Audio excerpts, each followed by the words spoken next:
nosso curso. Vamos hoje dar início ao novo acordo ortográfico. Esse módulo vai ser dividido em duas etapas, o vídeo, tá certo? Porque é um material mais extenso, então a gente vai dividir em duas etapas. Mas, afinal, o que é um novo acordo ortográfico? De onde vem, o que ele come? O novo acordo ortográfico foi elaborado para uniformizar a grafia das palavras dos países lusófonos, ou seja, os que têm o português como língua oficial. Ele entrou em vigor a partir de janeiro de 2009, mas se tornou obrigatório em 2016. As questões controversas, principalmente no que tange ao hífen em palavras compostas, podem ser esclarecidas com a nova edição do vocabulário ortográfico da língua portuguesa, publicado pela Academia Brasileira de Letras. As mudanças são poucas em relação ao número de palavras que a língua portuguesa tem, porém são significativas e importantes. Basicamente, o que nos atinge mais fortemente no dia a dia é o uso dos acentos e do hífen. Aí a gente vai ter esse quadrinho aqui, o do Grump, para poder orientar a gente no processo. No lugar de reclamação, ação. Comprei um livro com tudo sobre a reforma ortográfica. Vou estar lendo diariamente, vou estar aprendendo cada vez mais, vou estar me superando a cada dia. Aí eu estou pensando, bem que podiam ter aproveitado a reforma para estarem limando um gerúndio. Só brincadeirinha com o gerundismo, né?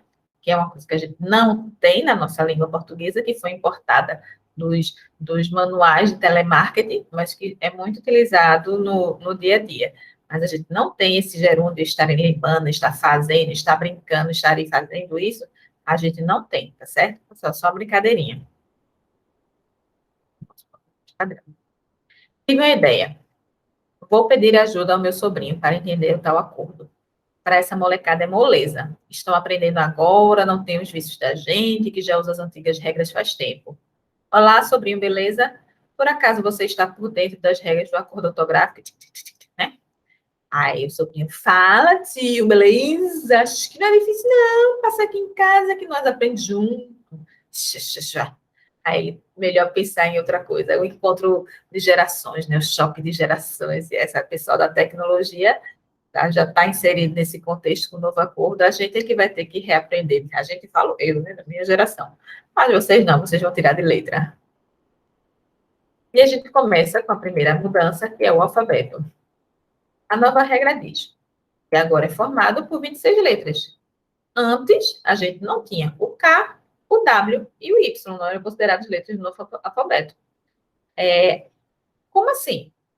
Eu conheço tanta gente que tem essas letras até no nome. Pois é, né, minha gente? Como a gente já utilizava isso no nosso dia a dia, mas não estava normatizado no alfabeto da língua portuguesa. E agora está. Coisas assim, esse novo acordo veio para dar essa uniformização, padronização. Mas eram coisas que a gente já utilizava no nosso dia a dia, a gente vai ver aos poucos.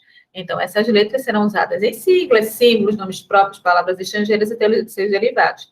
Quilômetro, watt, bairro, baroniano, enfim, a gente já usava, né? Vejamos as outras regras. As letras K, W e Y voltam para o alfabeto. Na boa. Mas acho que esse povo da reforma está completamente desinformado. Vira e mexe, uso palavras com essas letras. Exemplo, garçom, uísque, por favor. E o cachorro está regalado. O trema, eu quero sinceridade aí, viu? Não existe mais trema em língua portuguesa, apenas em casos de nomes próprios e seus derivados. Por exemplo, Miller e Milleriano. Antes tinha o trema, aquele U que a gente pronunciava, aguenta, consequência, 50, a gente tinha o uso do trema. Agora a gente continua pronunciando esse U, aguentar, consequência, 50, quinquênio, mas a gente não utiliza mais o trema na grafia. Aí, de vocês, minha gente, quem é que estava utilizando o trema? Sinceridade, vamos pensar.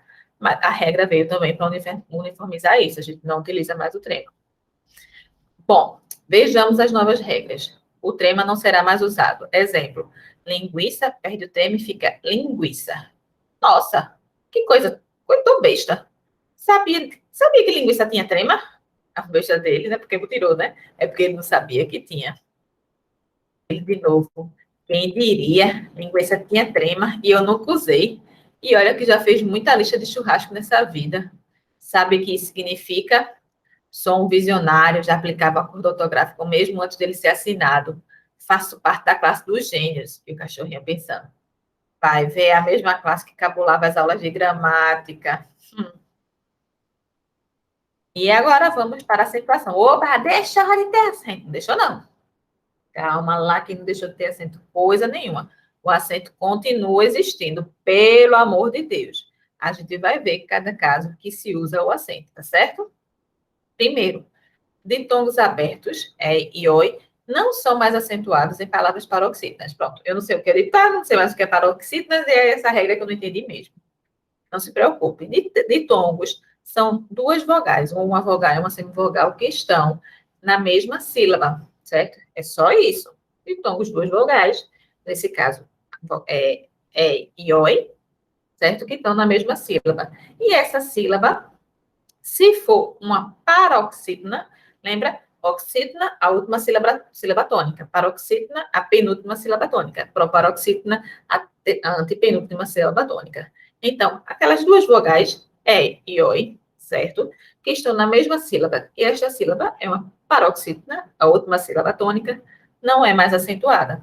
Antigamente, assembleia, plateia, ideia, colmeia eram acentuadas. Agora não são mais. Então, a gente tem, por exemplo, plateia. A gente tem esse que fica na mesma sílaba, e essa sílaba é a penúltima. Então, a última é a penúltima é tei. Então, esse ei não tem mais acento, certo?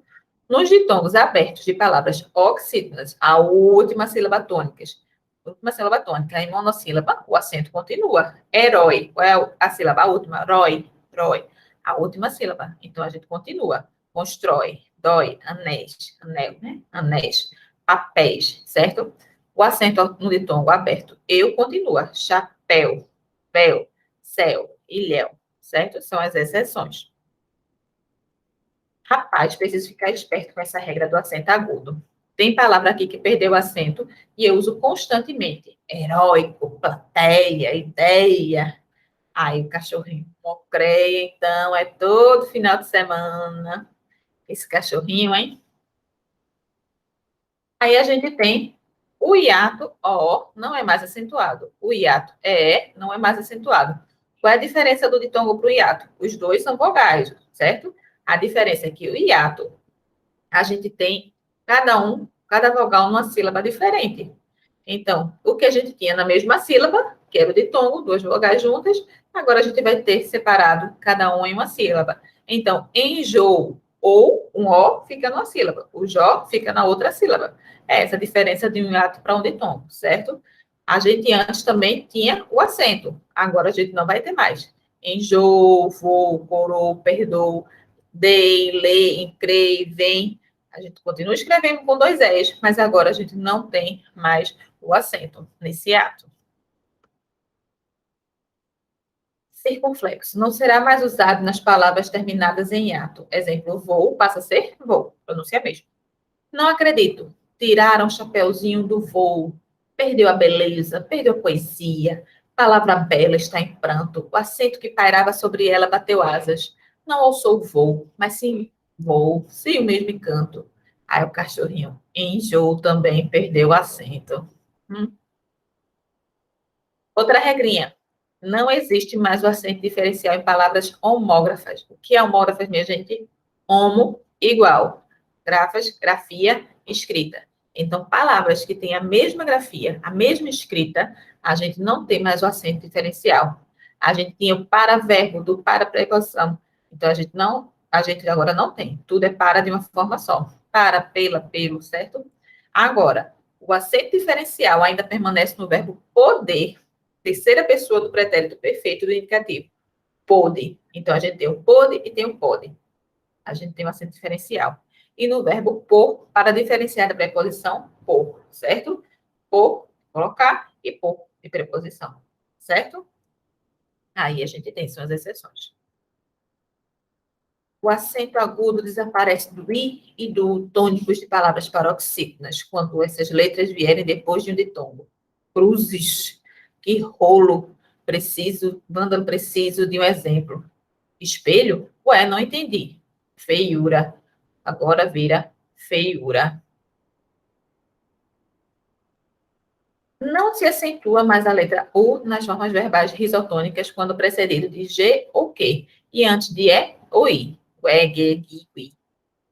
Argue, pazigue. O que é risotônica, minha gente? Risotônica é simplesmente quando a gente tem um radical da palavra, a sílaba tônica fica nesse radical da palavra, certo? Fica, perdão, na raiz da palavra. Então, quando fica num lugar diferente, é a risotônica. Mas quando fica na raiz da palavra, a gente chama de risotônica. Não se acentua mais e o tônicos em palavras quando precedidos de ditongo. Baiuca, boiuna, cheinho. Então, essa é a regra nova. Vejamos o que mais muda nesse acordo. Acento agudo desaparece nos ditongos abertos. Ei e oi nas palavras paroxítonas.